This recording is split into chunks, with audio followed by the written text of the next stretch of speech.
মুসলমান ইমানদার, এই জন্য সাবধান। এই দেশের মুসলমান এত শান্ত। ও মুসলমান গো, এই সুযোগে ইহুদি খ্রিস্টানরা মুসলমানের সুরাত দইরা মুসলমানের ঈমান কিনিয়া নিতেছে। আল্লাহ পাক রব্বুল আলামিন শপথ করে বলেন, আসমানের কসম, কিয়ামতের দিনের কসম, ওয়াল ইয়াউমিল মাউউদ ওয়া শাহিদ ওয়া মাশহুদ। শাহিদ মানে যেটা ঘুরে ফিরা সামনে আসে, সাক্ষী আসে, সাক্ষী আইসা সাক্ষী দেয় আদালতে। ঠিক আল্লাহ পাক শাহিদ দ্বারা জুমার দিনের কথা বলেন। জুমার দিনটা ঘুরিয়া ঘুরিয়া মানুষের সামনে আসে।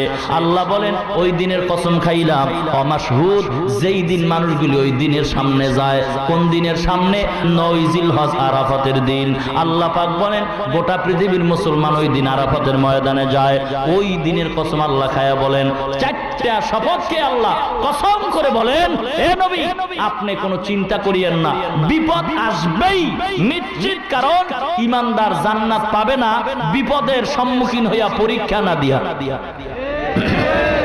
বরং ঈমানদারের ঈমান যত মজবুত হবে, ঈমানের পরীক্ষা তত কঠিন হবে। এবার আল্লাহ পাক 4 জিনিসের শপথ খাইয়া অতীতের একটা কঠিন মুসিবতের ঘটনা শুনাইতেছেন।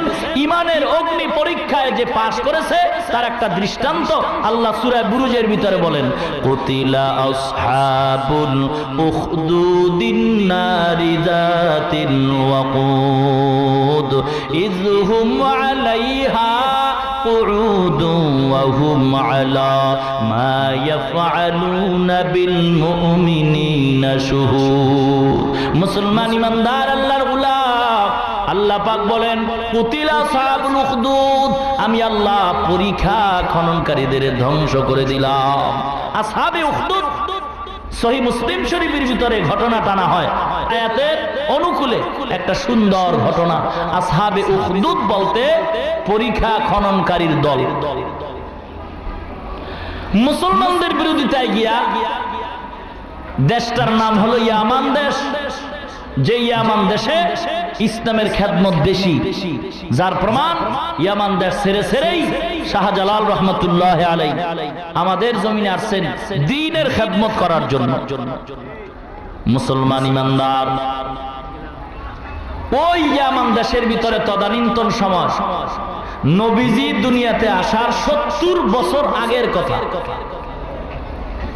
ঈসা নবী চলে গেছেন, মাঝখানে 600 বছর ডিফারেন্স।